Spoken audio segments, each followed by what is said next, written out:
विधानसभा निवडणूक लागली यांच्या नावाची चर्चा झाली, राज्यसभा निवडणूक लागली यांच्या नावाची चर्चा झाली, आता विधान परिषद निवडणूक लागली यांच्या नावाची चर्चा झाली। पण यांच्या नावाची फक्त चर्चाच झाली, पदरी काहीच पडलं नाही। शिवसेना उद्धव बाळासाहेब ठाकरे पक्षाच्या उपनेत्या रणरागिणी मुलुख मैदानी तोफ अर्थात सुषमा अंधारे। मात्र सुषमा अंधारेंवर एकदा नव्हे लागोपाठ तिसऱ्यांदा अन्याय झाला। आधी विधानसभा, मग राज्यसभा आणि आता विधान परिषद। सुषमा अंधारेंचं उद्धव सेनेतलं अस्तित्व तरी काय? दसरा मेळाव्यातल्या भाषणापुरतं? पाहुयात यावरचा हा स्पेशल रिपोर्ट। उद्धव सेनेच्या उपनेत्या आता उरल्या भाषणापुरत्या। नमस्कार, मी संदीप आणि आपण पाहताय LS मराठी।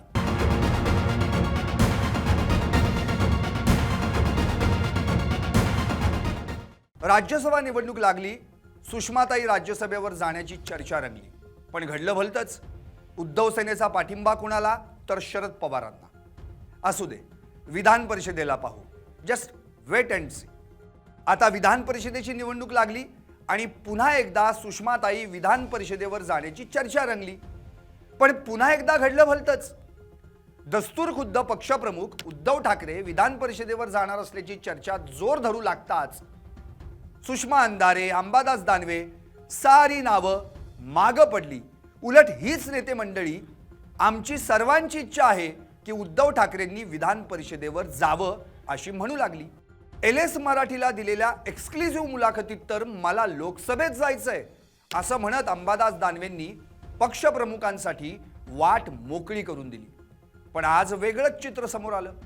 दानवेंनी मुंबई गाठली, खलबत झाली आणि आदित्य ठाकरेंनी इकडे घोषणा केली, विधान परिषदेसाठी आमच्या पक्षाकडून पक्षप्रमुख उद्धव ठाकरे नव्हे, अंबादास दानवे उमेदवार असतील। हे सगळं कपिल शर्मा कॉमेडी शो मध्ये आपण ऐकू शकतो, पण सरकारकडून हे ऐकणं हे मला वाटतं हास्यास्पद आहे। महानगरपालिकेच्या संपूर्ण कारभाराची श्वेतपत्रिका काढावी अशी वारंवार मागणी केली जाते। स्थायी समितीची असेल किंवा कोविड काळातील श्वेतपत्रिका काढावी अशी देखील मागणी होती। श्वेतपत्रिका सोडा, म्हणजे इथं आम्ही मागणी केलीच आहे। पण आत्ता जर पाहिलं तर गेल्या 3-4 महिन्यातली गोष्ट आहे, कोस्टल रोडवर 7.5 कोटी खर्च करून मेलेडी रोड केला आणि काय झालं, त्याचं बंद।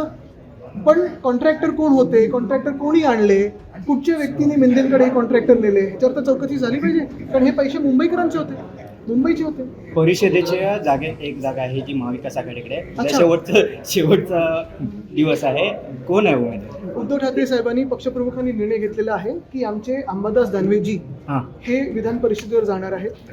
महाविकास आघाडीकडून हे आमचे उमेदवार असतील। धन्यवाद। झालं, सुषमा अंधारेंची ही संधी देखील हुकली। मग मात्र गेली कित्येक दिवस फेसबुकवर पिन केलेला उद्धव ठाकरेंसोबतचा तो ठेवणीतला व्हिडिओ प्रत्यक्ष फेसबुक पोस्टमध्ये आणि आपल्या व्हॉट्सॲप स्टेटसवर उतरवला गेला आणि कॅप्शन दिली, आमदारकी खासदारकी आपल्यावरून 100 वेळा कुर्बान।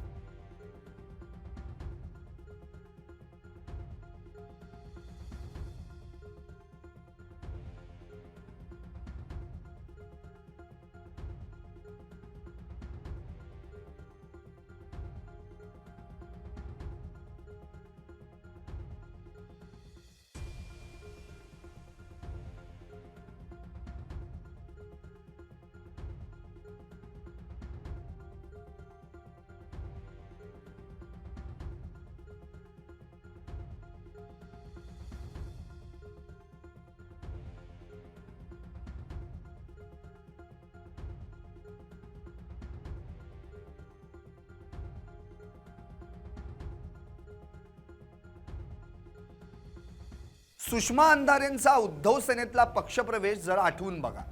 तेव्हा काय म्हणाले होते उद्धव ठाकरे? आज शिवसेनेत माझ्या लढवय्या साथी आल्या आहेत। विशेष म्हणजे सुषमा अंधारेंनी ज्यावेळी पक्षप्रवेश केला होता त्यावेळी पक्षाची मुलुख मैदानी तोफ अर्थात संजय राऊत तुरुंगात होते। पक्षप्रवेशानंतर अंधारे लगेच उपनेत्या बनल्या आणि प्रवेशानंतर झालेल्या पहिल्याच दसरा मेळाव्यात त्यांनी त्यांना मिळालेल्या भाषणाच्या संधीचं अक्षरशः सोनं केलं। सुषमा अंधारे यांनी उद्धव ठाकरेंच्या शिवसेनेत अशा वेळी प्रवेश केला होता ज्यावेळी उद्धव सेनेसमोर अस्तित्वाचं संकट उभं होतं। अशा खडतर परिस्थितीत सुषमा अंधारे शिवसेनेची ढाल बनल्या आणि आपल्या वक्तृत्व शैलीनं पक्षाची भूमिका राज्यभरात पोहोचवण्यात यशस्वी ठरल्या. शिवसेनेचा हिंदुत्ववाद तुम्हाला पटतोच कसा असा सवालही त्यांना करण्यात आला. पण शिवसेनेच्या दसरा मेळाव्यात या प्रश्नाचं उत्तर देऊन त्यांनी सवालकर्त्यांची तोंड बंद केली. त्या म्हणाल्या होत्या, कठीण आहे, तुमचं चित आणि तुमचंच पट. एकीकडे तुम्ही म्हणता शिवसेनेने हिंदुत्ववाद सोडला आणि दुसरीकडे म्हणता की सुषमा अंधारे हिंदुत्ववादी शिवसेनेत कशा. ज्याला नांदायचं नसतं त्याला 12 बुद्ध्या सुचतात. यातलाच हा प्रकार नाही का?